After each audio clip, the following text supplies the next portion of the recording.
Dawg studio in a hidden location somewhere in the upper Midwest of the United States of America. It's a brother making his own way, but with all the wrong opinions.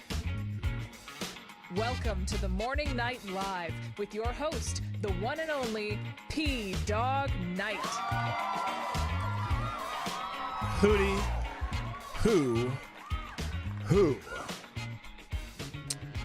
All right, let's see how much of this I got messed up today. Do I got the right thumbnail? Yes, I do. Good. Good morning, everybody. Welcome to the Morning Night Live. Oh, that's better. Welcome to the Morning Night Live. I'm your host, Marty, also known as Dawg Knight on the internet. And welcome back to the Dawg Knight Channel, where the salt farming never ends. But now that Trump is making some cabinet picks, or at least choices, no, not necessarily set in stone picks, but he's letting it be known who's a possibility. It's interesting. There's a couple I'm like, wouldn't have thought of that one, but then I think about it, and maybe they are good choices. I don't know. I so far it's obvious that he's picking people who are loyal to him, and that's good, because if you want your agenda pushed, you got to make sure that you're getting people loyal to you. But I especially like this guy. Okay, no nonsense MFer, to put it bluntly. Well, not completely bluntly, because I used MFer instead of what it means. But so we're gonna take a look at a few of these, and also things that are happening, obviously. And then Gunfox is already on the board. Gunfox 61. You are the new Streamlabs Superstar sponsor of the day, dropping Hamiltons left and right, but also with articles, because with a Hamilton, you get the privilege of forcing me to hijack the show with your articles. And Gunfox loves to do that, and he has done it 3 times. The first one says world news, and then the second one, oh yes, that one is get the popcorn, baby. We'll see how this goes. You know how Gunfox likes to get me riled up, and he dropped a third that says, oh, there it is, salt harvesting. So yes, salt harvesting, that's what we do here. But also we try to give you a little insight and little news and whatever happens. So let's just get into it. Now, before I do that, of course, I know I gotta fix one thing here. Let's fix this now. Just make sure it works. There we go. And it's working great. All right.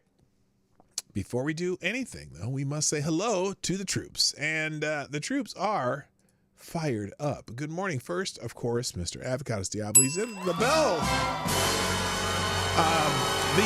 The bell position. I don't know what that really is. Also, good morning. What about effing YouTube? You were here first. What are you effing? What? What's wrong, AD? What is that for? Anyway, also good morning, Kara Soldier, Mike Savage, Blarg, Boneheaded Dumbass, Somnambul Nation, who's the first also to tweet out the show. Greatly appreciated. Good morning also to Novar Sarah, aka Ravon Harris. What's up? Also hello to Patty O Furniture. Tackle Pack is here. Tyler F. Lord Stanhope. The gang is all here. Grant Sanford, welcome back. Nice to see you. Is it muted or is it just me? I'm hoping it's just you. There was no music, was there? Oh, I know why. It was I had the line closed when I was doing that, so I apologize for that. Also, good morning to who else is here? Probably everybody left. Frankie Deller, what's up? See you there. GDSOB, my favorite Canadian Jaeger pony, and this thing scrolled down too far. Mr. Tire, Alexander, the Scourge. And I think that's everybody. I probably missed people because this thing jumped, and I'm sure that Reaction Puerto Rico, and Cougar Knife, and Big Dro. Oh, lots of old home names coming by. Nice to see you. The occasional live version of your existence. So nice to have you here. All right, we're just gonna go into it because time and all that stuff. A couple things. Now I didn't Oh, you know what I didn't do? What the hell was that? Oh my goodness. What the hell is that? I didn't have a day.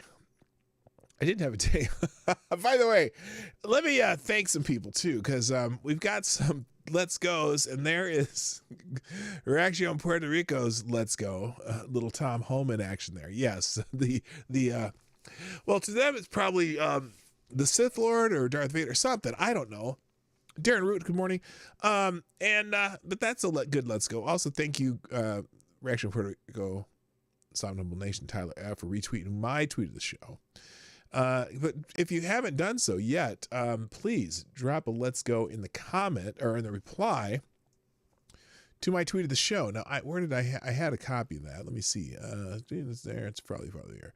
Here, I'm gonna do this again. Watch, copy, and we're gonna paste.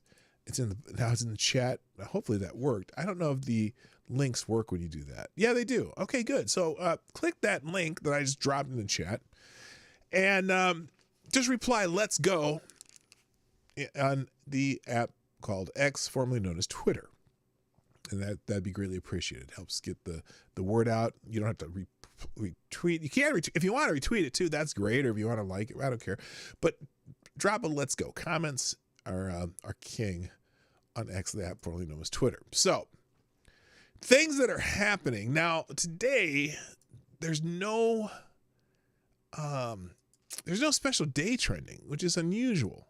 Usually they have it. There's usually at least one thing that says, "Oh, this is National, Dog Groomer Day" or some shit like that. No, oh my God, Defend NPR is trending. Well, there's a whole bunch of new stuff trending. Wait a minute, Judge Merchan. We got to see why Judge Merchan is trending. Oh, this is breaking news immediately. This what the hell? There we go. This is breaking news. According to several news outlets, Judge Merchan has delayed a ruling on Trump's business records case. Now that's the one that the supposed 34 felonies came from. Remember that? Here's the Fox News announcement. I'll see if there's anyone else. I want to see how gloomy other outlets will be on this one. Let's go full screen, please. There we go. Let's see we'll see how Fox News reports it, and then we'll move on and see who else. It is 10 a.m. in New York City, and we've got a ruling based on the Associated Press. Breaking news. Hello. By the way, good morning. Wait, stop. Good morning to Amazing Disgrace. We have breaking news. All right, here we go. Let's get the Fox News alert on Judge Merchan ruling on the Trump business records case. It looks like they're going to delay it again. Saying this a moment ago, the judge has delayed a ruling on whether or not to dismiss President-elect Donald Trump's criminal conviction. These are 34 counts that came in at the end of May 30th. The bullshit felonies. And the former president's been fighting it ever since, and the judge is going to sentence him prior to the election, then delayed it given the election itself. And so this is the ruling here. Just reading from the AP. A New York State judge has paused proceedings in the already decided criminal case on charges stemming from the hush money paid to a porn star. All right. The document reads, the judge had been set to decide. Okay, hold up.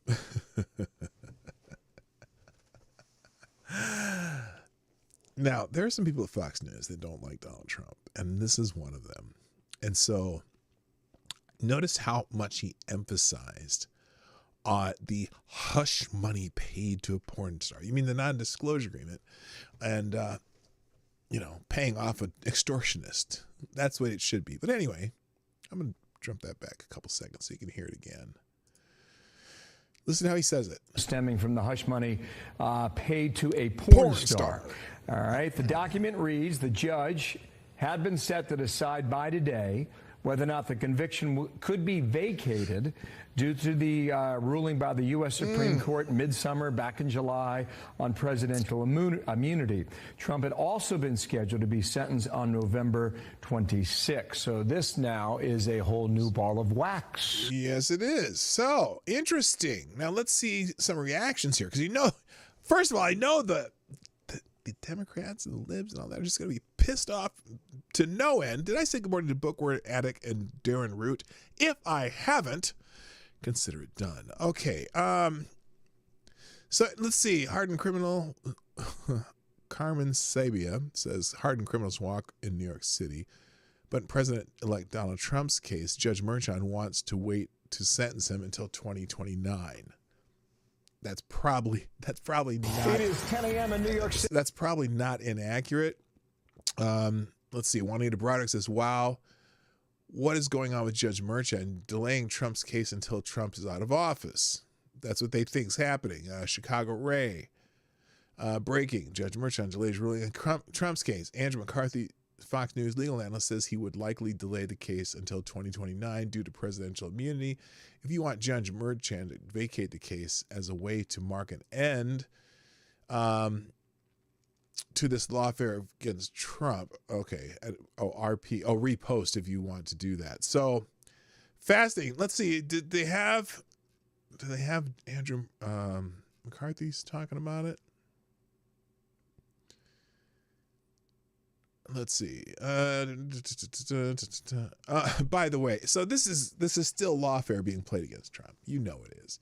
They want to be able to say for the next 4 years that Donald Trump is a 34-time felon when they know this case is going to get shit canned in the appeals process. Absolutely going to get shit canned. Okay, Merchan is a wish Sean Hannity. Oh, is that what you're saying? What happened to, and by the way, speaking, if you're not familiar with Judge Merchan's conflicts of interest, let's see what this guy says. Where'd it go? Oh, shoot. Okay, I don't know what happened to it. Where's the one that says Andrew McCarthy? Here, let's see here. Here we go. Is this McCarthy? The value that was out of it. It was really only brought in the first place to try to prevent him from being elected. And since it didn't succeed, I think... a lot of noise there. He's saying that the reason this case was brought was to try to prevent Donald Trump from getting elected. Should land on the dustbin of history, but that's just my view of it. Andy, this is just... Okay, I have good, dumb questions. So does he have to continue to use private lawyers for this, or can the White House counsel's office take over? Well, it's not necessarily either or, Dana, because he's got personal interests and there could also be public interest.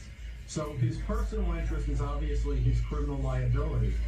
The public interest is whether having the proceedings interferes with his ability to carry out his constitutional duties as president.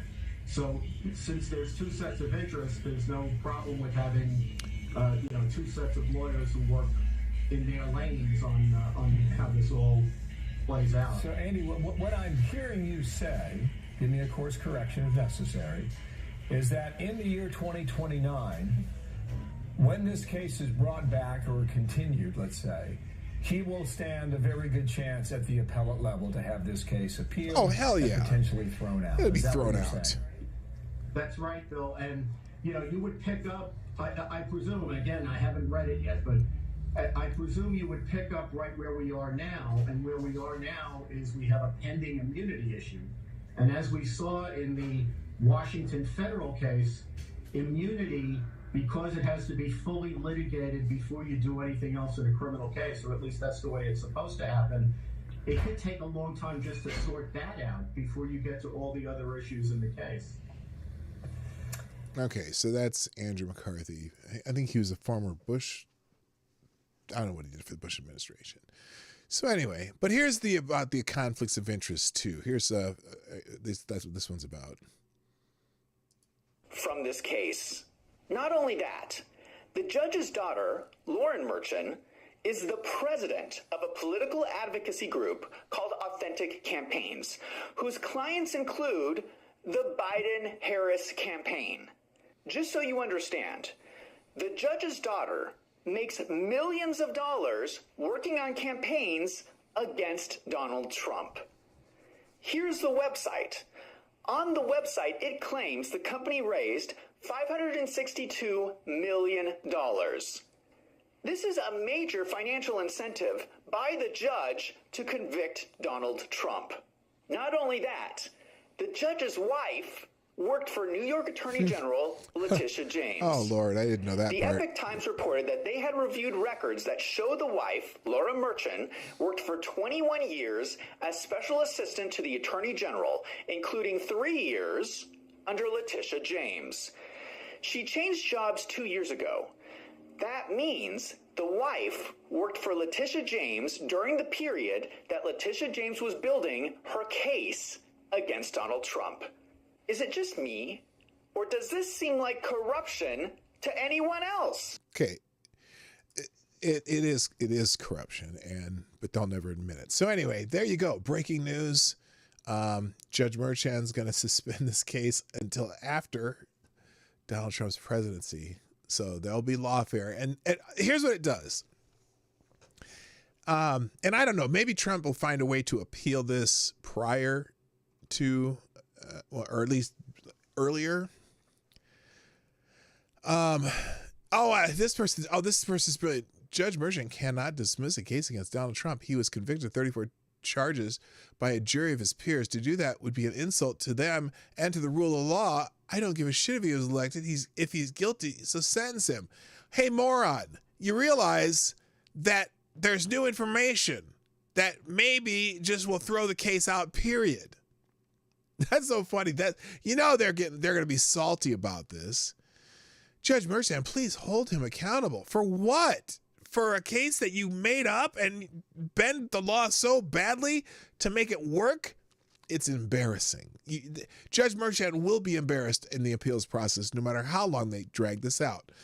So there you go. All right, real quick. Thank you, Ty Alexander, dropping $2.30 in the tip jar. It says, oh, wait, no, it's not. FTG Farms. I'm sorry. This is not Ty Alexander. What the hell am I thinking? Oh, I never redid the Streamlabs Superstar sponsor either. Anyway, FTG Farms Inc. dropped $2.30 in the tip jar saying, hey, Big Bob Boblin here. Due to the election of Trump, our planned expansion into salt has been tanked. We can't compete with the liberals' prices, but we will provide you with 100% American-grown fucks. Never run out of fucks. Get them from FTG Farms. Yes, FTG Farms, the great longtime sponsor of the show. One of the greatest fucks farms that you can ever buy if you need to replenish your stock. I am clean out of fucks to give. So maybe I might be calling you up, Bob. So thank you for sponsoring the show often. Good morning, Aaron Meredith, Tex AG 007. Wow, that person is dumb. They just advocated for falsely convicting people to not get their convictions overturned on the grounds that it would insult their peers on the jury. Yeah, that's exactly what they did. He keeps mispronouncing Letitia. Did I? Oh, I'm sorry. I heard that's. Yes, I know, you little brat. Shut the fuck up. Anyway, all right, let's move on. So that's a major breaking news. I should probably put that in a separate tab so you can find it. Oh, I did already. I don't know if there's any other news to say about that. This is one of the law cases that are just fucked. You know, it's just fucked. It's bullshit. Moving on, let's get into just some lighter fare for just a moment. Denzel Washington is trending, and I was expecting it to be Denzel Washington bitching about the election and whatnot. Well, that's not it. Apparently, Denzel Washington is looks like he's going to be in Black Panther 3, not necessarily as Black Panther, but it seems like he's going to be in the movie. Someone says we're getting Denzel Washington starring in Black Panther 3. And then he's retiring after a few more projects. Best news of my life. And then the worst one interview. We're going to see Denzel in a Marvel before he hangs up his jersey. Well, interesting. But I don't think Ryan Coogler is putting him in the role of Black Panther. Let's see. Someone said, y'all hear me out. I think Denzel will be perfect. The perfect blue Marvel. The way Wakanda Forever ended seems like it's leading to a war for Wakanda and its resources with the American government. I think this is the perfect opportunity to display how America treats black superheroes. Like Elijah Bradley in the past, and another reason why we get why the past kings of Wakanda and previous Black Panthers were so adamant about keeping Wakanda's doors closed. Have Blue Marvel be from the civil rights era, forcibly retired by America, only to come out to the world in support of Wakanda. He can be supporting character in the Riri, that Riri was in Wakanda Forever lead up to. Here's the problem. If they don't actually put a Black Panther in the Black Panther movie, they're pissing me off. Sorry, I didn't even go see the second one because I don't think there was a Black Panther movie. They tried to make the girl the Black Panther, which, because girl power and shit, but I'm just not feeling it. So we'll see. Moving on, Chris Wallace is trending. Chris Wallace, the former Fox, whatever you call him, news person, and then currently CNN. Well, Chris Wallace from This Is CNN has resigned. Let's see. Chris Wallace. Well, this says Chris Wallace, you're fired. Holy shit. 77-year-old Chris Wallace will quit CNN and walk away from a 7-figure salary rather than renegotiate his contract. His plan is to go into independent streaming or podcasting, pointing to Joe Rogan and Charlamagne the God's reach as inspiration. Legacy news outlets are losing viewers, but even more important, they're losing their power to set narratives. Trump's 2024 landslide could be very well the death knell for the MSM as mainstays of old-fashioned outlets run for the exits. You are the media now. Now, that's Charlie Kirk saying that. There is a Daily Beast article on this. Look, here, I got an idea. Let's do a poll. Let's see, poll, here we go. Do you give a flying fuck that Chris Wallace may have a podcast? There you go. That's the current question on the poll. There we go. I would love to know your opinion on whether or not you give a flying fuck that Chris Wallace may have a podcast. So, and he's 77 years old. I'm sure that'll just be a hit with all the youngsters. Chris Wallace is quitting CNN after 3 years as one of its biggest stars. Isn't that an oxymoron? A biggest star at This Is CNN. He exclusively told the Daily Beast on Monday. The 77-year-old broadcaster said he will find a new home on independent platforms such as streaming or podcasting, which he describes is where the action seems to be. He highlighted that you'd have to be interesting. Chris, I can attest to that. I am not a successful podcaster, but I have a great loyal audience, and I will do this for 50 people for the next 5 years, 10 years, whatever. Because you have to just enjoy doing it. Don't expect to be don't expect anyone to be excited about the fact that you're doing a podcast, Chris. Sorry. In fact, I might even get more people than Chris Wallace. But anyway, he highlighted how podcasters including Joe Rogan and Charlamagne the God had set the agenda during the presidential election, but added, I don't flatter myself to think that I will have that sort of reach. Good. I'm glad you're a little bit self-aware. The stunning decision by Wallace to walk away from CNN at the end of his 3-year, 7-figure contract rather than renegotiated is a watershed moment for cable TV. No, it's not. Most people would expect his sorry ass to be retiring. So why is it a watershed moment? It comes after other anchors face being fired or having salaries cut as declining ratings and cord cutting hit the industry's bottom line. Wallace was one of the main faces of CNN's election night coverage last week, correctly forecasting that Kamala Harris would need a miracle to win as the first exit polls show the depth of her election difficulty. He came to CNN in 2021 after 18 years at Fox News, where he had interviewed Donald Trump repeatedly and earned praise for his handling of the fiery 2020 presidential debate. Wait a minute. Earned praise? Between Trump and Joe Biden. Who gave him praise? Holy shit, I didn't. Hello, TC, what's up? I see you there. Nice to have you back.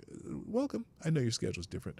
Yeah, who said he earned praise for his handling of the debate between Biden Trump in 2020. I thought he was horse shit. Anyway, all right, if you want to read that, I'll leave it there. I don't give a shit about Chris Wallace. Let's move on. What else we got? Melania Trump is trending, and Melania Trump is trending is because she has basically told Jill Biden no. I was going to say fuck it, but she's told Biden.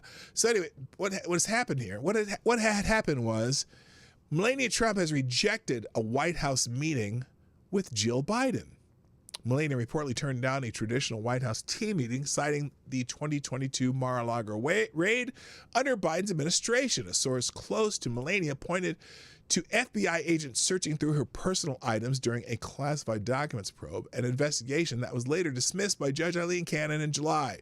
The snub breaks from precedent, as Melania previously participated in the custom with Michelle Obama in 2016. Now, let's see. Here's some people responding to this, and this is probably as good as any. I'll just do one.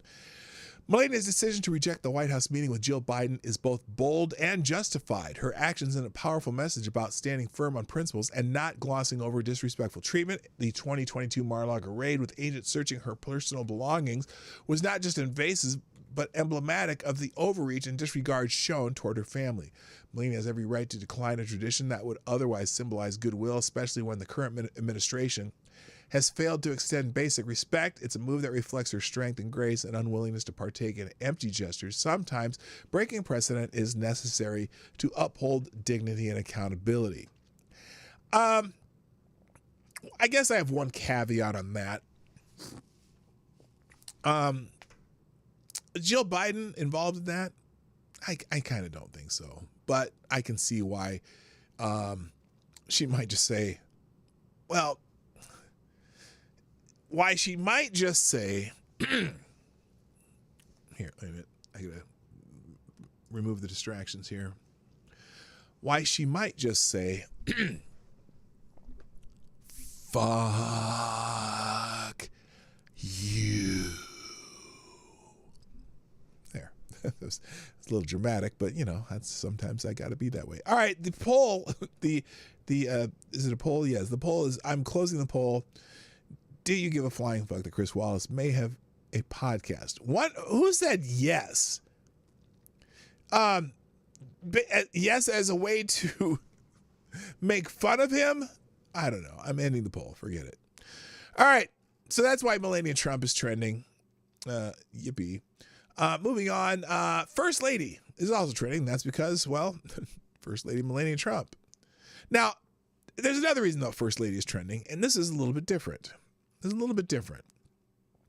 Apparently, Stephen King or somebody, whatever. Well, here, I'll just show you the picture. Let me show you this picture first. Congratulations to First Lady Elania. Okay, that's cute. I guess they're making fun of Elon Musk and whatever. But here's another one. Now, this is something that's going around that, well, I'll explain why it's silly. Someone says, wait, free speech Musk has banned Stephen King from Twitter for calling him the First Lady? ? Irony.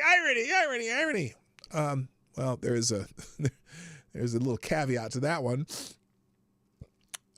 Community note says, this is false. King's profile is still alive. So there you go. But again, here it is. Stephen King called Elon Musk the First Lady, and Elon got mad and suspended his page. Yeah, it didn't happen, though. That's a problem. So there you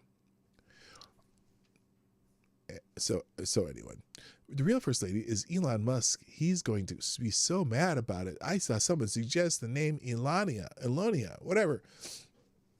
Yeah, I'm thinking that maybe, I guess that's cute.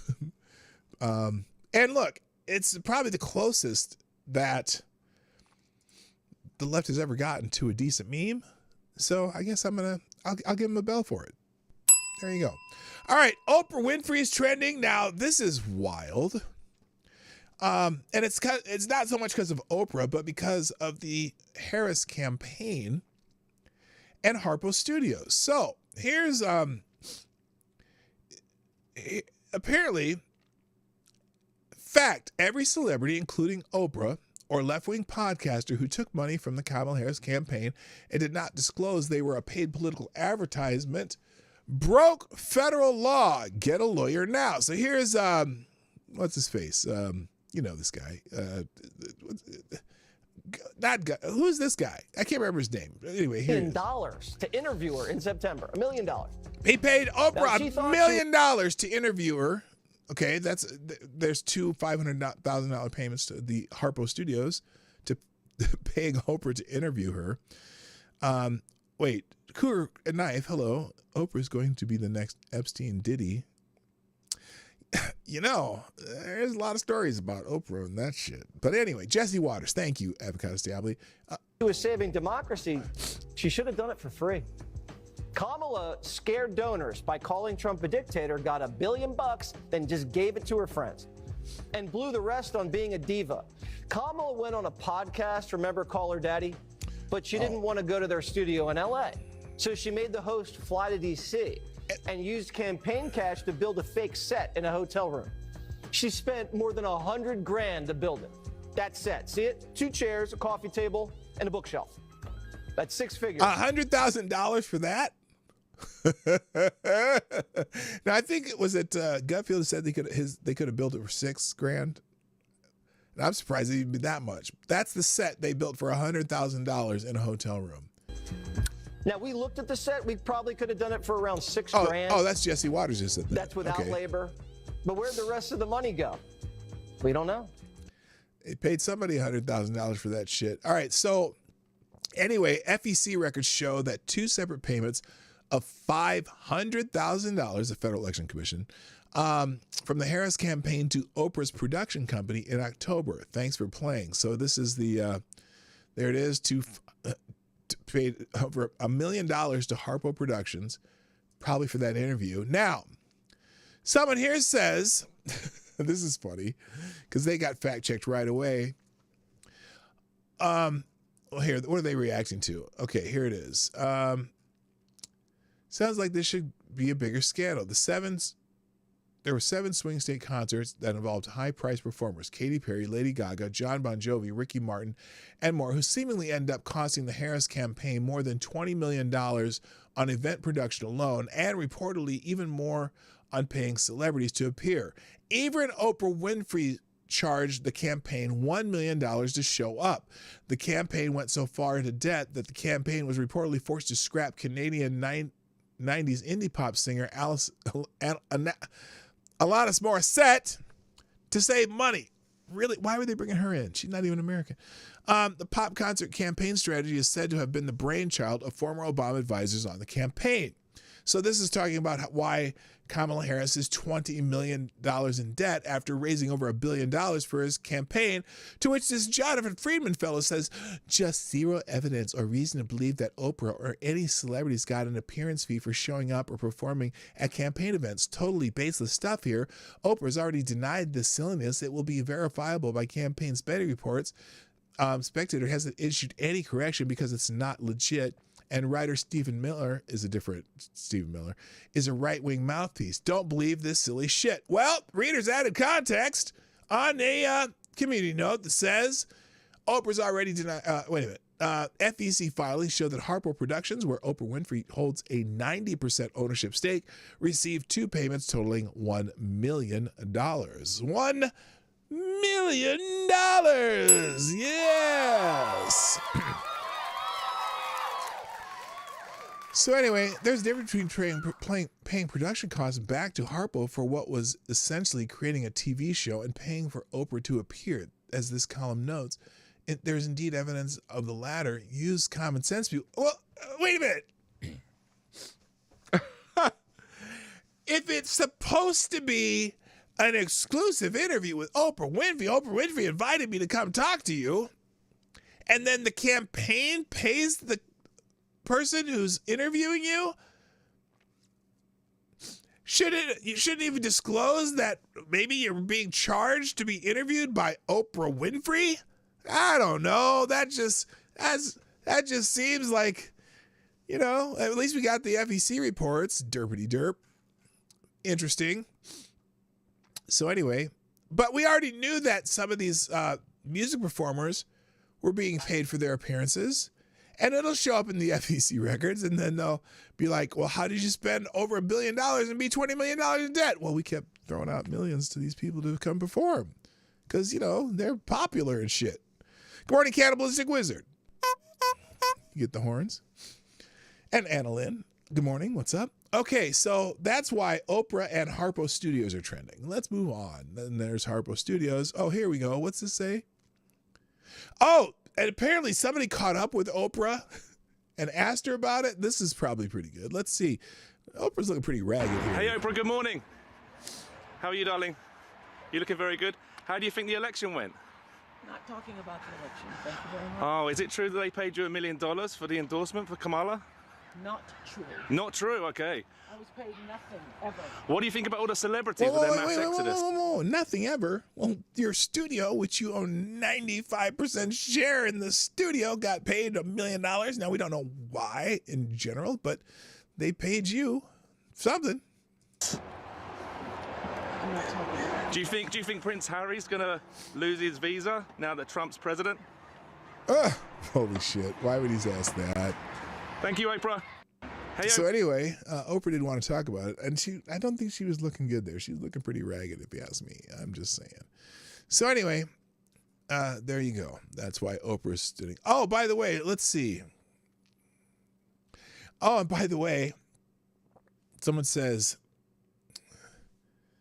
so the Kamala Harris campaign paid $5 million for this monstrosity to unfold across the country. Did it help her with her bid for the White House? Another $1 million was paid to Harpo Productions, Oprah's company. The list of celebrity payments goes from there. So I'm wondering what other... I'm wondering who... I want to see these FEC reports now. See who they're paying money to. Let's see here. The campaign paid more than $15 million, according to federal filings, to companies for such services. There was $1 million for Oprah Winfrey's Harpo Productions on October 15th in West Hollywood, California. Winfrey, a top Harris ally, appeared at a town hall with the vice president in September and was at her final rally in Philadelphia before Election Day. So I'm surely interested in the timing of those payments. You know what I mean? Know what I mean? All right. Let me check my notifications here real quick because, you know, I do that during the show. Thank you too. Okay, we already said that. Sounds like 2020. Wait, wasn't the Senate up for grabs? I don't even know what that is. That's a reply to something else. Thank you for all the let's goes though and the people retweeting the show. I appreciate that. All right, let's we did Harpo, we did Oprah. Corey Lewandowski. Is that how I say it? Lewandowski? He's trending right now. And apparently it's because Trump advisor Corey Lewandowski completely exposed John Thune and Mitch McConnell's puppet and called for GOP senators to postpone the vote until Trump addresses them.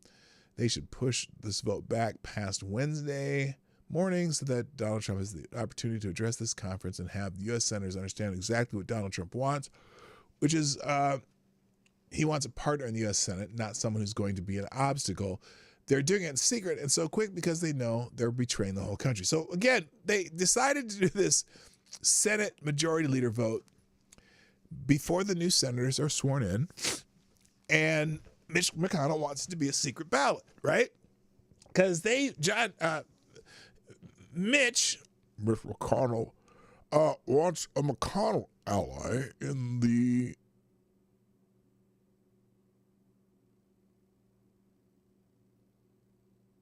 Senate as the majority leader.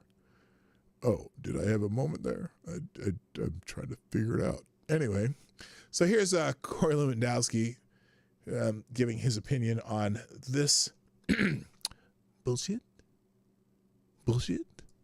You know, if you're a MAGA Republican, you want Rick Scott to go be the majority leader. John Thune is an acolyte of Mitch McConnell. We've seen where Mitch has been in President Trump's first term. Rick Scott is somebody who's going to lead from the front, and he's been very forward-facing about Donald Trump. There hasn't been a lot of negative comments that I've ever seen that Rick Scott's made about Donald Trump. I don't think the same is true with some of the other candidates in this race. This is a secret ballot. It should be an open ballot. I think that everybody in America should know who is voting for whom for the Senate majority leadership. And I really think what should happen, Ed, is they should push this vote back past Wednesday morning so that Donald Trump has an opportunity to address this conference and have the U.S. senators understand exactly what Donald Trump wants, which is he wants a partner in the U.S. Senate, not someone who's going to be an obstacle. And so, listen, the conservatives have some real concern about just naming a Mitch McConnell acolyte to take over that role and not having someone there who's because Mitch is the president who's coming with a mandate. Mitch McConnell is absolutely establishment. I wouldn't say deep state, but establishment priority by any means, or any by any measure, excuse me, not any means. So anyway, Royce White, who I wish would have won in Minnesota. Actually, by the way, Royce White in Minnesota running against Amy Klobuchar had one of the more successful Senate campaigns that just fell short. I mean, he lost by about 100,000 votes with about almost 2.8 million votes cast. And that's probably considering he's a novice politician, but a very smart man, that's amazing. But anyway, Royce White responds to this. Senate update, Trump advisor Corey Lewandowski throwing it down, calling out Thune for the McConnell puppet he is, saying there shouldn't be a secret ballot and senators should postpone the vote until Donald Trump has the chance to address them. Boom. I like this chapter already. So good for Corey Lewandowski for bringing that up. The term illegally is trending. Now, let's get into some of the potential picks by the upcoming Trump administration, Trump 47. And the reason illegally is coming up is because a lot of people are talking about people who come into the country illegally. Someone here, for example, Attorney General Dave Yost from the state of Ohio says if you are here illegally and leave voluntarily before January 20th, you can come back legally by following the rules. If you have been found and deported, you are persona non grata and will never be allowed back in.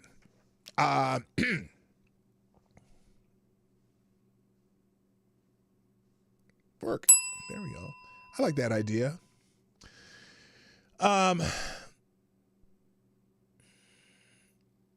That's in Great Britain. The one I want to show, by the way, this is the reason this is coming up, especially is because Donald Trump has decided to put Tom Homan back in charge of, I want to say ICE, or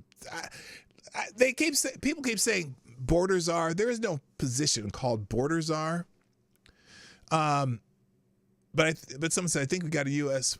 a fighter. I would advise those here illegally to get the fuck out now before shit gets real.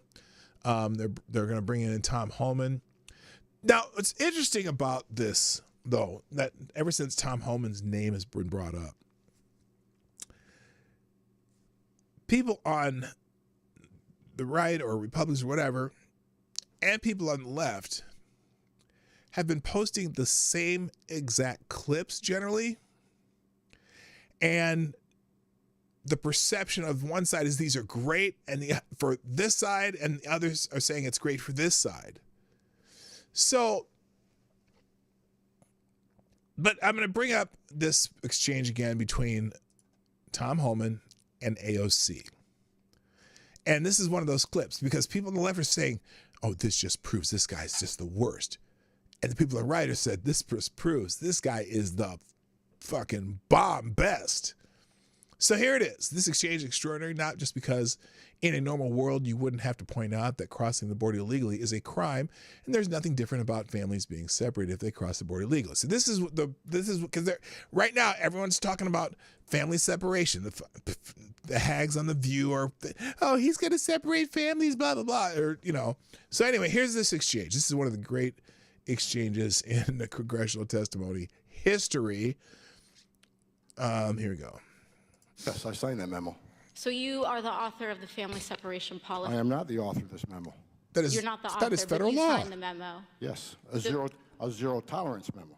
So you provided the official recommendation to Secretary Nielsen on for the United States to pursue family separation. I gave Secretary Nielsen numerous recommendations on how to secure the border and save lives. But it says here that you gave her numerous options, but the recommendation was option 3, family separation. What I'm saying, this is not the only paper where we've given the Secretary numerous options to secure the border and save lives. And so the recommendation, of the many that you recommended family separation. I recommended zero tolerance. Which includes family separation.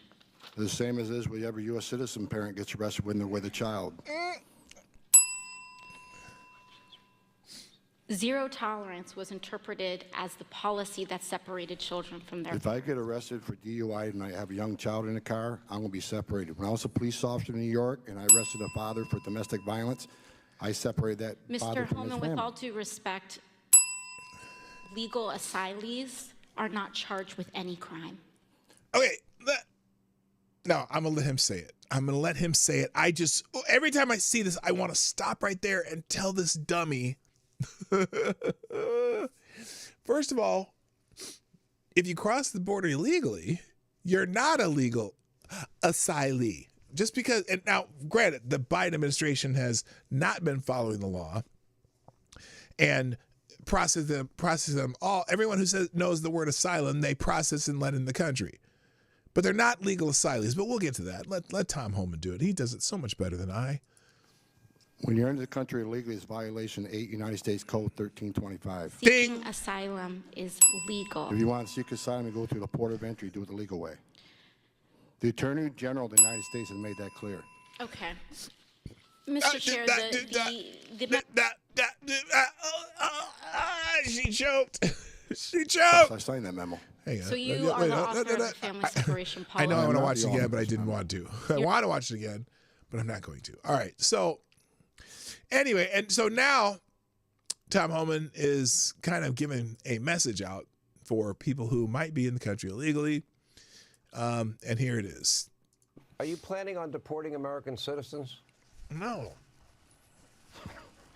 No, exactly not. Look, the view, it's like the island of misfit toys. They don't know what the hell they're talking about. President Trump has made it clear. We will prioritize public safety threats and national security threats first. And that's what the focus will be. And there's over 1.5 convicted criminal aliens in this country with final orders removal that we're going to be looking for. There's thousands of gang members, illegal alien gang members we're going to be looking for. Now, I'm going to say, if you're in the country illegally, you shouldn't feel comfortable. Absolutely not. I won't feel comfortable if I'm in the country illegally. If I'm in some other country illegally, I'm not going to be comfortable. You shouldn't be comfortable either, because when you enter this country illegally, you have committed a crime. You are a criminal, and you're not off the table. Are you planning on deporting America? So refreshing. Now, here's and the question I have for people on the left who are always talking about, well, what about the rule of law? You know, Donald Trump doesn't believe in the rule of law. He's lawless. He's a new law. How is it that y'all are so gung-ho on the rule of law, except for immigration? I don't understand it. You're so quick to tell, oh, the J6, this and that, rule of law, blah, blah, blah, blah, blah. Except for immigration. You, boy, oh boy, you want us to follow all the laws except for immigration laws. Because we have immigration laws on the books. And why are you so gung-ho against those? I don't get it. Anyway, now, anybody else here? Now, oh my God, Pope Francis on President Trump. A person who thinks only about building walls wherever they may be and not building bridges is not a Christian. This is not the gospel. Hey, Pope Francis, you are protected by one of the most fortified walls in the world. What the hell are you talking about, brother? I mean, father, or whatever they call the Pope. The Holy Father. Not even, is it the Holy Father? What do they call the Pope? I'm not Catholic. I don't call him. I just call him the Pope. Anybody? Okay. So anyway. So why are people pretending the only way to deport people who are here illegally is to go door to door in the most intense way possible? I can think of any number of policies short of that scenario that would have an enormous impact. Here's some, okay, Inez stepmom. Inez is a Hispanic name, by the way, so maybe she's self-hating. You can prosecute businesses that hire illegally, drying up the supply of jobs, simply not giving free benefits of housing. What a concept. Oh, number one in my book. Or taxing remittances heavily. Ooh. So when they send their money back to whatever fucking country they came from, because there's over 100 now, taxing the shit out of it. I don't know. Most of it, this boils down to actually behaving like entering the country illegally is a crime and a bad thing. To be honest, it's not that difficult. So, yeah, that's that. So, yeah, Tom Homan is a great pick to bring back. If you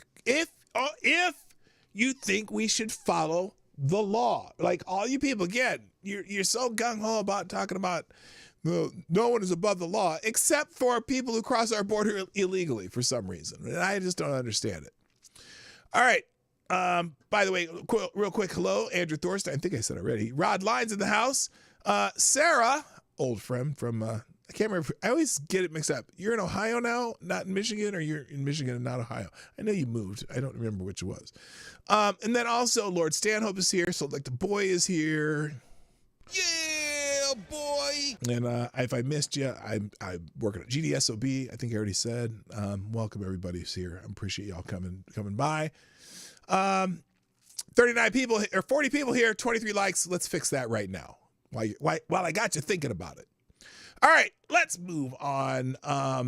Other cabinet picks that people are talking about. Oh, wait a minute. Crossing is trending. What? Oh, wait. Oh, I forgot about this one. This is another one I wanted to play. That Tom Holman. This is under the crossing. Under the crossing. Crossing is also trending. The word crossing. And so I wanted to play this clip too about migrant children. I want to add one more thing. You talk about the child sex crimes. Under Kamala Harris, we'd have over 500,000 children have been smuggled into the United States, separated from their families, smuggled by criminal companies. What? Separated from their families? Did you know that? Separated from their families. Oh my goodness. Is that the same as family separation? Anyway. Cartels and release the United States. That's your failure as the borders are. And let me add this. They've released these people to so-called sponsors. They don't vet properly. Now they can't find 148,000 children or their sponsors. And I guarantee you, based on my 3.5 decades of investigative experience, these children are in forced labor or they're in forced sex trade and they're living a life of hell. This administration, what they've done on the border is disgusting. I want to...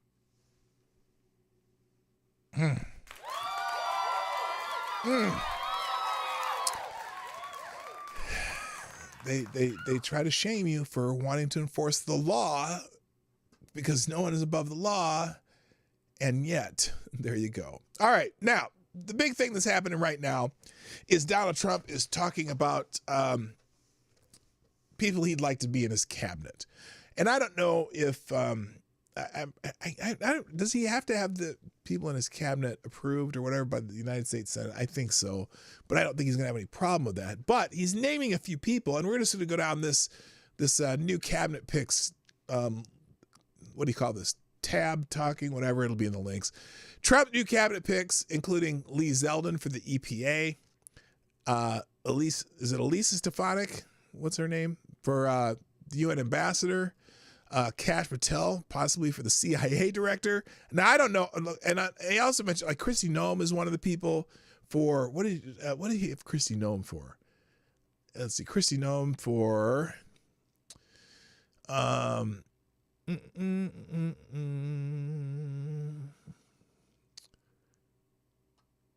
Oh, there's some funny ones about Kristi Noem. Homeland Security. Now I'm not I'm confused a little bit by that one. But so let's just go down this little tab right here. Lee Zeldin, it is an honor to join President Trump's cabinet.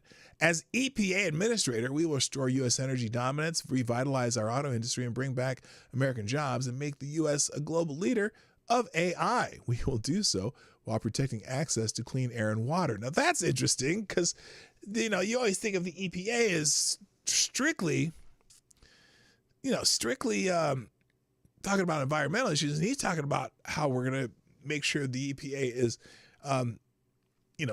allowing industry to do their jobs while still protecting our clean air and water. So there's a New York Post article on it. Here, we'll click that and put that in the links. Trump picks Lee Zeldin to lead the EPA, adding a second New Yorker to the cabinet. President-elect Donald Trump has selected former New York GOP Representative Lee Zeldin to serve as an administrator for the Environmental Protection Agency. Lee Zeldin, 44, served 4 terms as a Republican congressman, repping Eastern Long Island before losing in the 2022 New York governor's race to Democrat Kathy Hochul by a surprisingly close margin, and will become the key figure in adopting Trump's deregulatory and pro-energy production policies. Quote, I am deeply honored to have been asked by President Trump to serve in this cabinet. As EPA administrator, we will restore American energy dominance, revitalize our auto industry, and bring back American jobs, make the United States a global leader of artificial intelligence advancement, and slash the red tape holding back American workers from upward economic mobility. Now, I don't know why the EPA does that, but I'm not sure. Please say agriculture, garden, gnome. Has a ring to it. Oh, garden gnome. Oh, I got you. Put the agriculture, garden gnome. That's funny. So anyway, that's one of the picks he's talking about. Also, looks like Kash Patel is being nominated as a top contender for the CIA director. Now, I'm not sure what Kash Patel's background in this area is. Oh, he's a former Department of Defense official. So there you go. Former Department of Defense official Kash Patel is being considered for several national security posts, including CIA director, a key GOP source told the Post on Monday. Patel, 44, previously served as National Security Council official, senior advisor to the acting director of national intelligence, and chief of staff to the Secretary of Defense. While President-elect Donald Trump has not officially arrived at a decision about Patel's final move, there has been conversations between the transition team and the former Trump official, with the majority of the discussions in Trump's world being focused on the CIA, according to the source. Now, here's the thing. Holy shit. You know that our intelligence agencies are very, very, very wary of a Donald Trump presidency. And in fact, I'm concerned in many ways, just because, the CIA does some little nastiness in the past. And also the fact that I think Donald Trump's probably going to release all the information about the ending of a former president in 1963 that's related to one of his new buddies. If you know what I'm saying. I'm not going to say it the whole thing because I don't know how YouTube treats this subject, but they're going to be releasing some information in the second Trump presidency that the CIA may not want to have happen. Oh my goodness, what is this going on? There's a whole house going down in the ocean. Anyway, so let's see. Here we go. If he doesn't lead the CIA, Patel would head the FBI or become the director of national intelligence, which the source believes he would also accept. Patel had been in conversations to be installed as deputy CIA director at the end of Trump's term, but the head of the agency, Gian Haspel, voiced opposition, threatening to resign, Axios reported at the time. The Trump transition team has been trying to keep the conversations of who will fill his top cabinet spots under wraps until the president-elect makes the official announcements himself. So this is a rumor, but sorry, I'm getting the sniffles now. It's nice to see Trump considering a black man for the position like Patel. Okay, well, He's Indian, but I think you knew that. LOL. All right, so yeah, there you go. That's interesting. Also, who else they got here? And Trump is making Representative Elise Stefanik as an ambassador to the UN. This woman is an absolute force. This is what is needed. She'll rip their anti-Semitic bullshit to threads. A reminder of her in Congress tearing into universities for the Jew hatred on campus. Here's some footage of Elise Stefanik. Yes. It is a context-dependent decision, Congresswoman. It's a context-dependent decision. That's your testimony today. Calling for the genocide of Jews is depending upon the context. That is not bullying or harassment. This is the easiest question to answer yes, Ms. McGill. So is your testimony that you will not answer yes? Soundable Nation. I knew it was sarcasm. And in fact, it was very fucking funny. I was kind of giving it to you back, but I maybe didn't. Something was lost in the translation. But that was funny as hell. I'm sorry, man. Yes, black like Kamala. No, I know. Yeah, I got it. I'm sorry. Sometimes my sense of humor is hard to detect, but I'm telling you, that was some funny shit. Anyway, if the speech becomes conduct, it can be harassment. Yes. Conduct meaning committing the act of genocide? The speech is not harassment? This is unacceptable, Ms. McGill. I'm going to give you one more opportunity for the world to see your answer. Does calling for the genocide of Jews violate Penn's code of conduct when it comes to bullying and harassment? Yes or no? It can be harassment. The answer is yes. Okay, so anyway, you get the idea. Elise Stefanik doesn't mess around, and I'm not. Who knows how that'll work for the if that'll work for the UN ambassador position. I think. Although I thought, believe it or not a big fan of Nikki Haley, but I think she did a pretty good job in that position. I think Elise Stefanik will be fine, and she's not one to be pushed around. Let's see any others here that they have in this list. Tom Homan, his borders are. Elise Stefanik is U.S. ambassador. Still not tired of the winning. That's Ben Shapiro. Ben Shapiro likes these picks. Elise Stefanik, my statement on accepting President Donald J. Trump's nomination to serve as his cabinet as ambassador to the United Nations. I'm truly honored to earn. Let's see. Oh my gosh. I'm truly honored to earn President Trump's nomination. Blah, blah. I shared how deeply humbled I am to accept his nomination, and I look forward to earning the support of my colleagues in the United States Senate. President Trump's historic landslide election has given hope to the American people and is a reminder of that brighter days are ahead, both at home and abroad. America continues to be the beacon of the world, but we expect and must demand that our friends and allies be strong partners in the peace we seek. The work ahead is immense as we see anti-Semitism skyrocketing, coupled with 4 years of catastrophically weak U.S. leadership that significantly weakened our national security and diminished our standing in the eyes of both allies and adversaries. I stand ready to advance President Donald J. Trump's restoration of America's first peace through strength leadership on the world stage on day one at the United Nations. And there's more of this, her statement, but I'm going to let you find that on your own in the links today. Now, there are some people who are not happy about some of these picks. Somebody named Jackson Hinkey. Jackson Hinkey is an anti-Israel, kind of an anti-Israel hawk, or at least he says that breaking, Trump has selected Zionist in capital letters and pro-Ukraine in capital letters warmonger Elise Stefanik as U.S. ambassador. Horrible choice and a complete betrayal to MAGA. That's interesting. Now, I think is he a groyper? I don't know. Maybe not. I don't know Jackson Hinkle, but He's not happy about it. He's posting over and over how bad of a pick it is. And, of course, the left shill accounts like Call to Activism.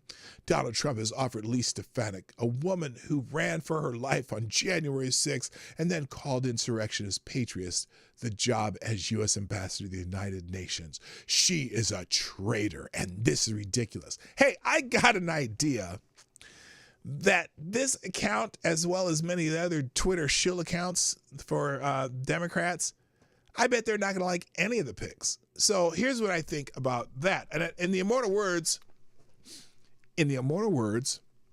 of Archie Bunker, here's what I have to think to say about that.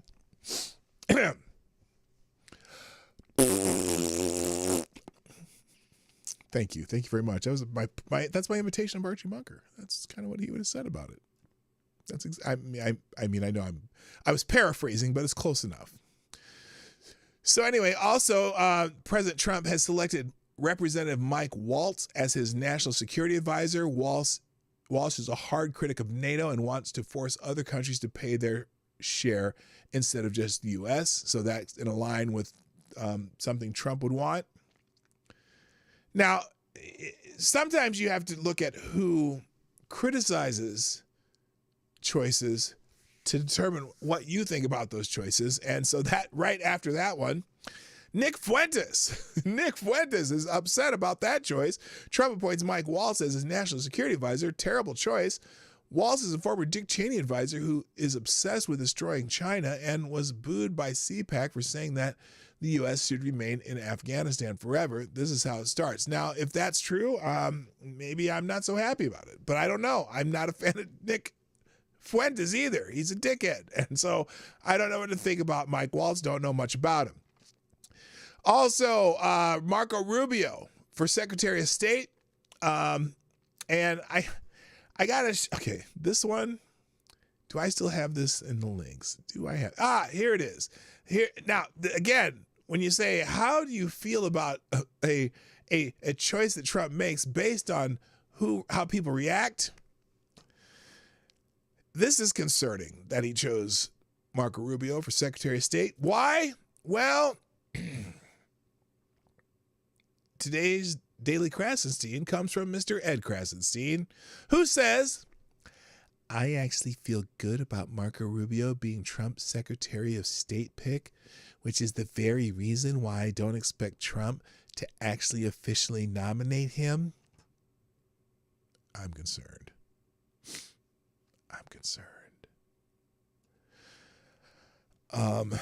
Boy, I want to know why Ed Krasenstein likes Marco Rubio for that pick. I'm just like, holy shit. And I don't think they've nominated anyone for the Secretary of Education yet. I nominate Lauren Boebert, meaning the Department of Education I don't care if he dumps it. Although I've seen a tweet here by Hotep Jesus about that. Keep the Department of Education. Mandate workshop for boys and home ec for girls.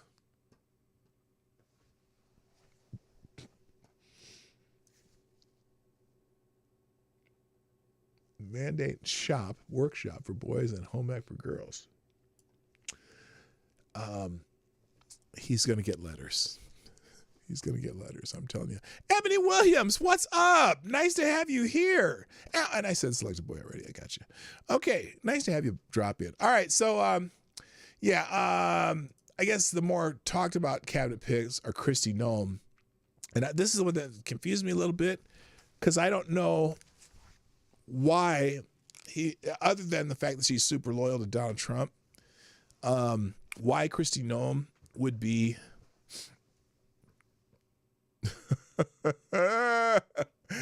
GDSOB. I'd get behind Boebert. Yeah, no, I don't. I'm not. She's too short. Anyway, this is the one that confused me a little bit, and other people. He's nominated Kristi Noem for leading Department of Homeland Security. Now, I'm confused. I don't know. Granted, she's governor of South Dakota a couple times over. I'm sure that she's fine as an administrative person, and maybe that's all you need to run the Department of Homeland Security. I don't know her background, though, in that area. I don't know does she have some Homeland Security experience other than being briefed as all governors are briefed on Homeland Security.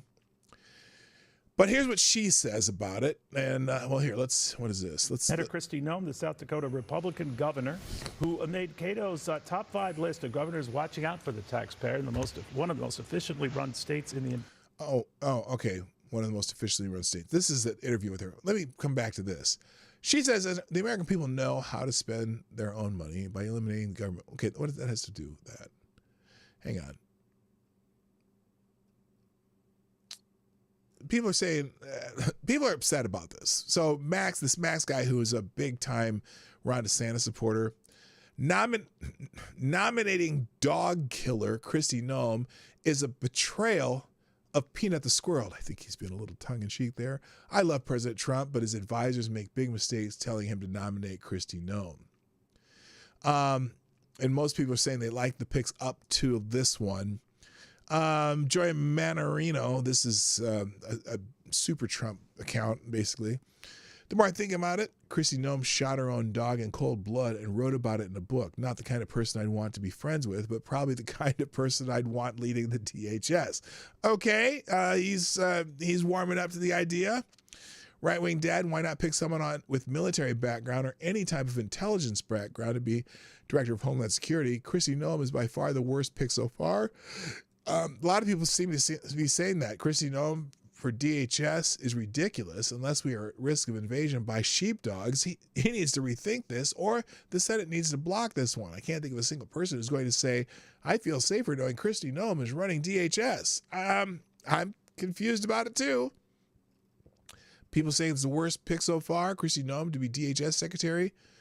No strong woman, no, right? That's a native patriot, so he's going to be, no matter what Trump does, he's on board. Josh Collins, Kristi Noem simply does not have the expertise to be Secretary of Homeland Security during this border crisis and the failures at the Secret Service. She's never worked in law enforcement, never worked for any of these agencies, and has no idea how things are supposed to run. I always think about that. If you're a great administrator and the Department of Homeland Security is overseeing kind of connecting all the other departments, I don't know if you have to have experience in in law enforcement. I agree with who just said that. I just saw it. Aaron Meredith, DHS needs to go away. Anyway, that's kind of my thought. It's just added another layer of bureaucracy to the intelligence agency. I know that supposedly that by having Homeland Security Department, you allow the different agencies communicate with each other better. But I don't know. I'm just not so convinced that we need a Department of Homeland Security.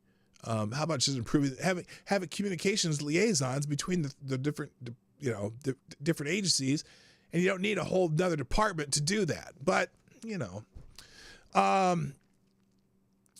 let's see. Here's another one. Breaking. President-elect Donald Trump selects South Dakota Governor Kristi Noem to lead the Department of Homeland Security. It's interesting, too. Donald Trump, he's nominating an awful lot of women. I thought he was sexist and, racist and all that other shit. But sexist especially. And as per his prior presidency, he has a lot of women in powerful positions. Remember, who was it that was saying that he never sees Donald Trump around smart, strong women? Oh, Mark Cuban said that. And yet, his chief of staff, he's named several cabinet positions as women. I'm like, man, maybe he's not so sexist after all. Not like everyone tries to paint him. So it is the usual. While the usual D.C. crew clutches their pearls, Trump's team is getting ready to lock down our borders. Noem is set to work alongside Stephen Miller and Tom Homan, two of Trump's most staunch immigration hardliners. The Department of Homeland Security a massive agency with a $60 billion with a B dollar budget, oversees crucial areas like U.S. Customs and Border Protection, Immigration and Customs Enforcement, and the U.S. Secret Service. So, again, I don't know that you necessarily need to have law enforcement experience, but you certainly have to have administrative experience, and I think she has plenty of that as a 2-time South Dakota governor. So yeah, that's interesting. That's the most interesting pick. All right, let me finish out here with a couple other things. Still a lot of people talking about this, and there's a whole other section of Kristi Noem. I'll skip that. Now, the other part about Marco Rubio being nominated as Secretary of State, if he is confirmed, that means the state of Florida is going to need another senator. And I believe the state of Florida does not have special elections for replacing senators. The governor gets to replace the senators. And somebody here is making the case for one of my favorite congressmen. Now that Marco Rubio will have to resign his Senate seat to become Secretary of State, I think this man would make an excellent Florida senator. Byron Donalds. Man is a force, I'm telling you. And Marco Rubio has decided that he will vote for his Florida colleague Scott for Florida to be our next Senate GOP leader. So he's pushing for Rick Scott too. But yeah, so there'll be an open Senate seat, and I don't know if does the governor appoint or they have a special election. I don't know. Any Floridians here? Just curious. All right, I'm going to finish up with Gun Fox's 3 articles, and then we got to go. But Resist is trending. Oh, my God. And actually, Resist the Mainstream has a lot of good links here, but I'm going to leave that. I'm going to skip that because Gun Fox gave me 3 articles, and we're going to go through those quickly and then get the hell out of Dodge. So the first one today from Gun Fox 61. I'm sorry. I have really bad sniffles today. I'm trying not to blow my nose on camera, but, it is what it is. Bombshell satellite images, according to is this a BBC? No, the Daily Express. I don't know what this is. It's MSN. Revealed China's top secret work on a nuclear aircraft carrier. Let's see. China is reportedly working on a nuclear-powered aircraft carrier as suggested recently by acquired satellite images. This development could enable Beijing's Navy to operate globally, posing significant threats to Western security. The discovery was made by analysts at the Middlebury Institute of International Studies in California while examining images of a covert mountain facility known as Base 909. Satellite photos taken over 3 years from 2020 to 2023 show the site near Leishan City in China's southwestern Sichuan province. Initially, researchers thought China was constructing a nuclear reactor for plutonium production for atomic weapons. However, it soon became apparent that Beijing was building a reactor to power a large warship, possibly an aircraft carrier. Images revealed that homes in the area were demolished between 2022 and 2023, and a new building was erected, seemingly to pump water to the reactor site. In documents shared with the AP news agency, researchers said they had examined thousands of documents, including project tenders, personnel files, and environmental impact studies. The project was referred to as a national defense-related construction project, classified as secret in one environmental impact report.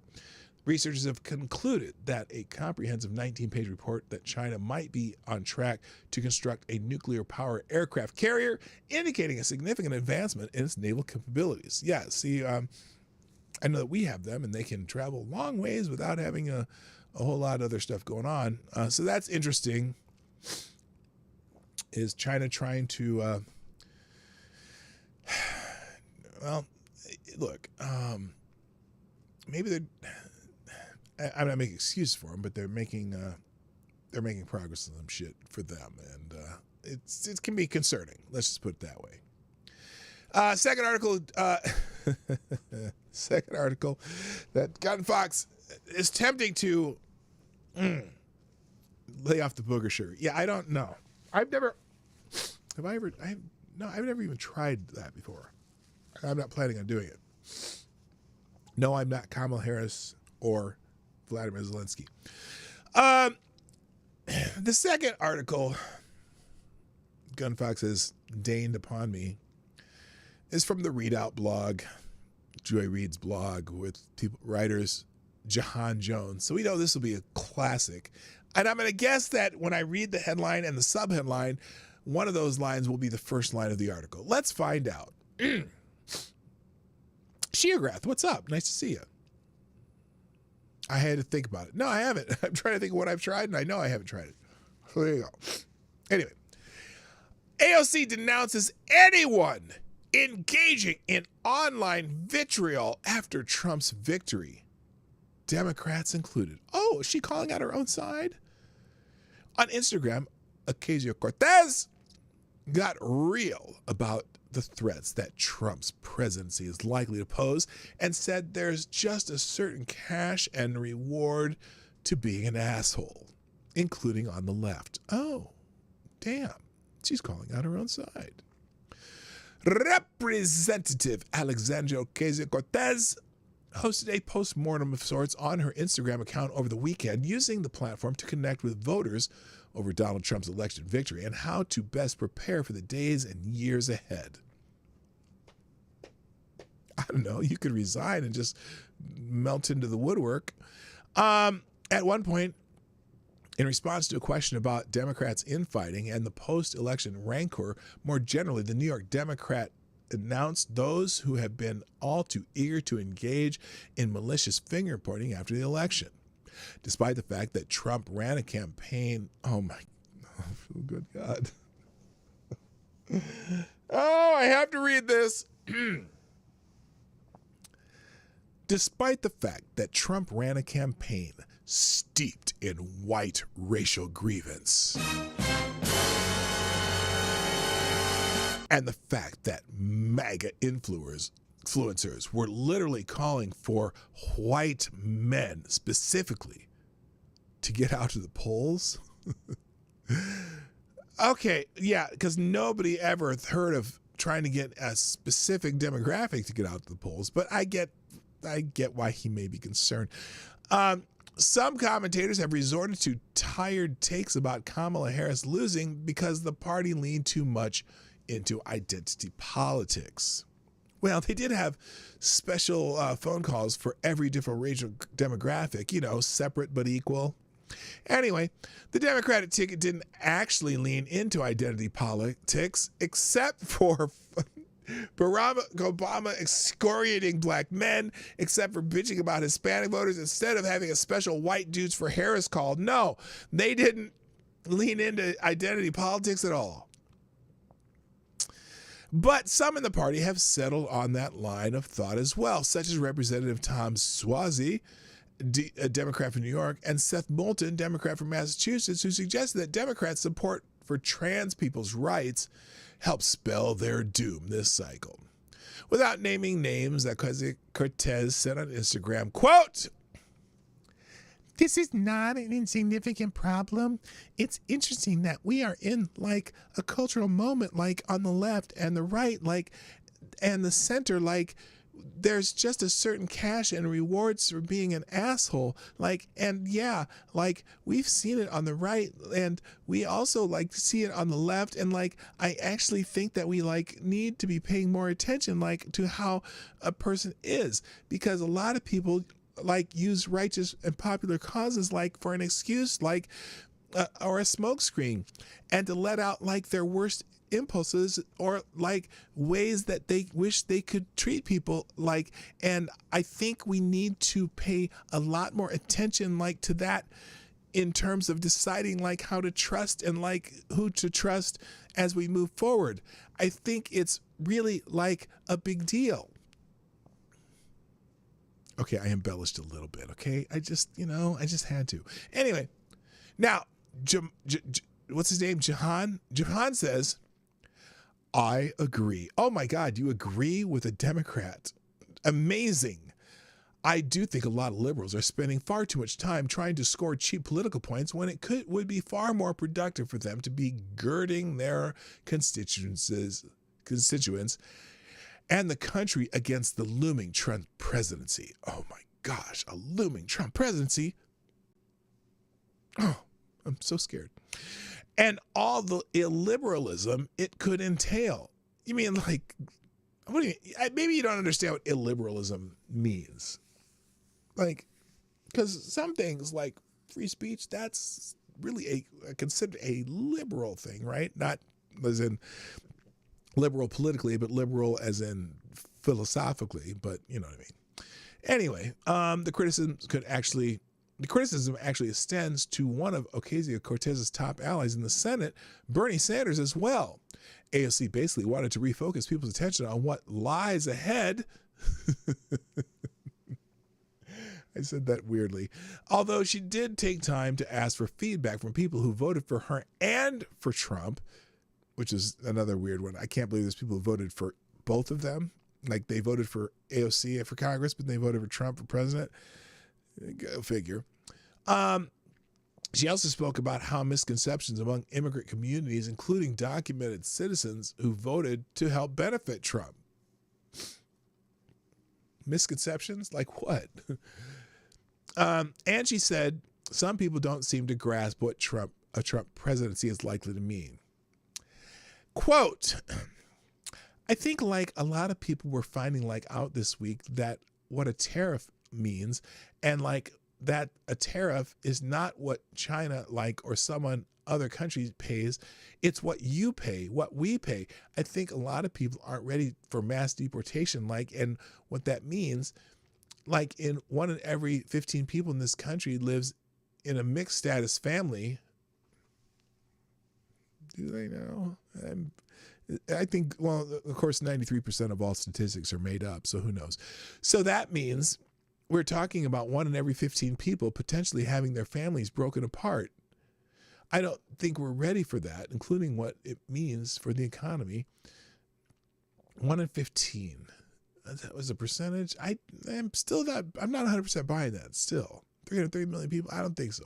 Anyway, I don't think that we're ready for that, including what it means for the economy. I don't think we're ready for the censorship that is coming. What censorship? That's your side that wanted to censor people, not our side. Shut up. No one wants to censor you.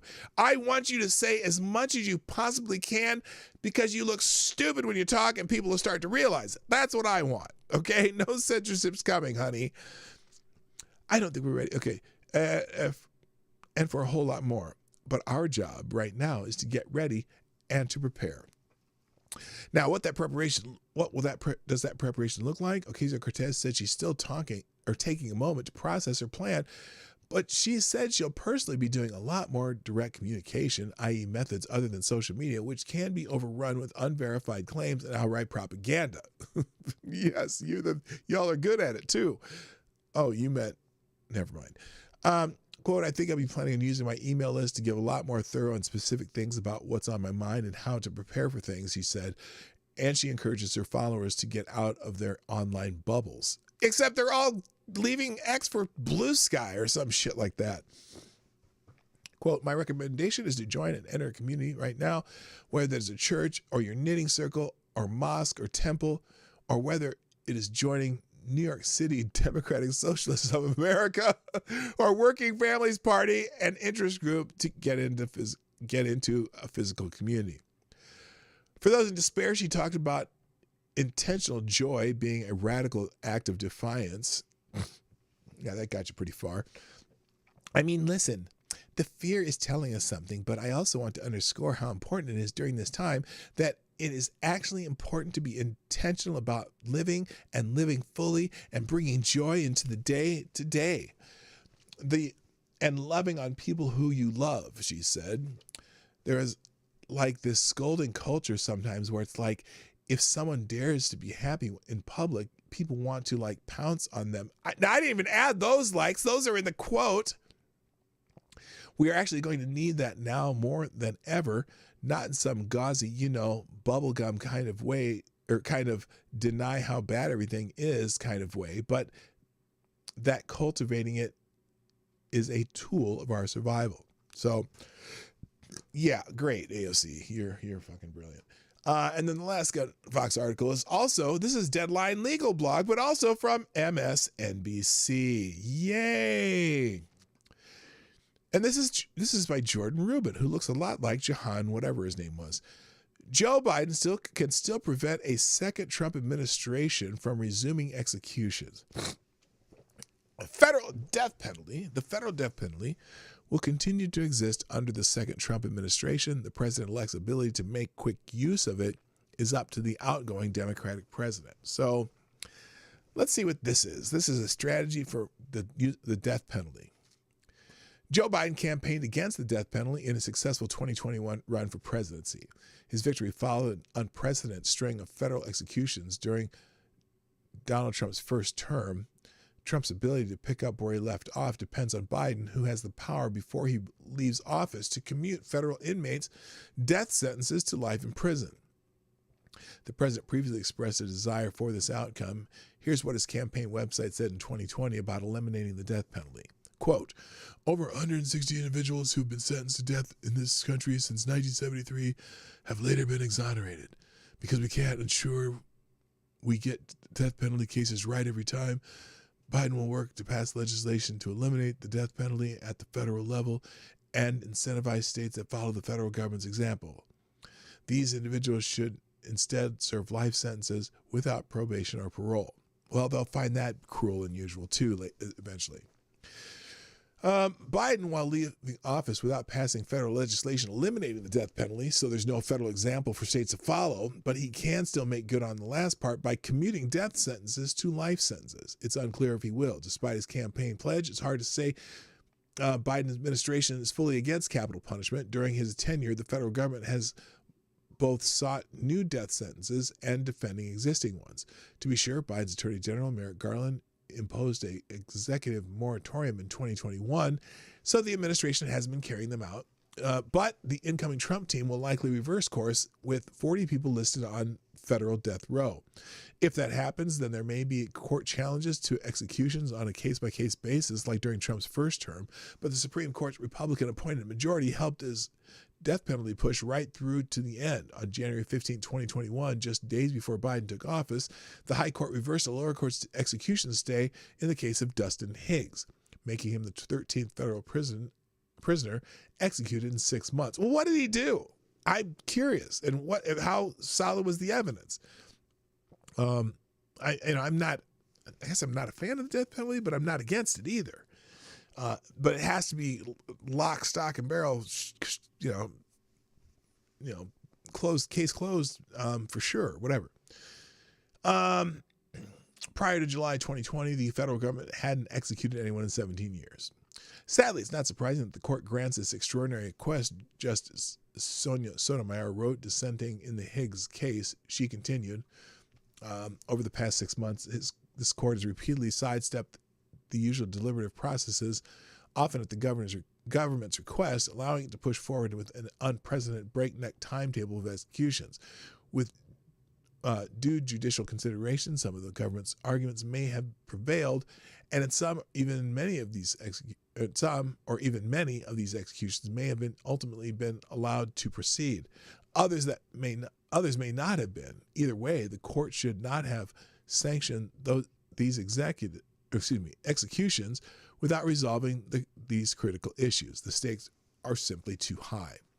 So he continues, there is little reason to think that the Supreme Court, whose GOP-appointed supermajority was bolstered on Election Day, would act differently in Trump's second term.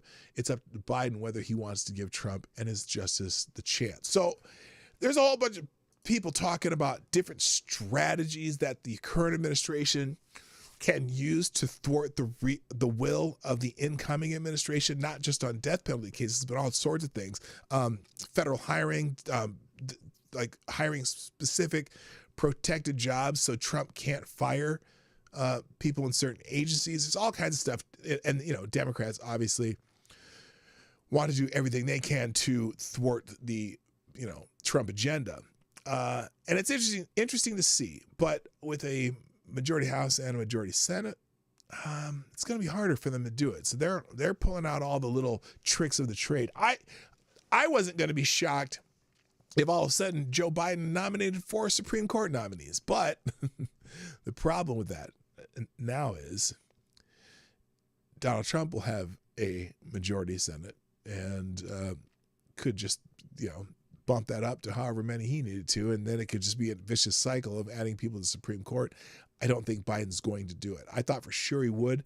If it would have been, especially if Trump would have gotten a electoral college win, but not a popular vote win, even though the popular vote doesn't mean squat in our presidential election. They could have used that, and they can't now. So now all they get to do is argue against democracy. All right, that's it. I got to go. Thank you for joining me today on the Morning Night Live. If you haven't hit the like button, I'm not sure why you haven't, but please do it now. We're in the 30s and 30s, so that's good.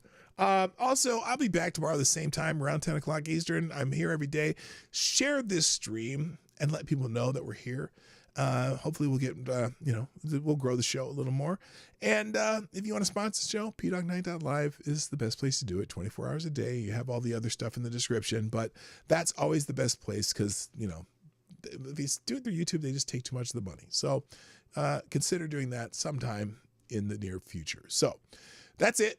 I got no more. I got to go. My name is Dawg Knight, and I am out of here. Bye-bye. I'll drop the links in the chat shortly.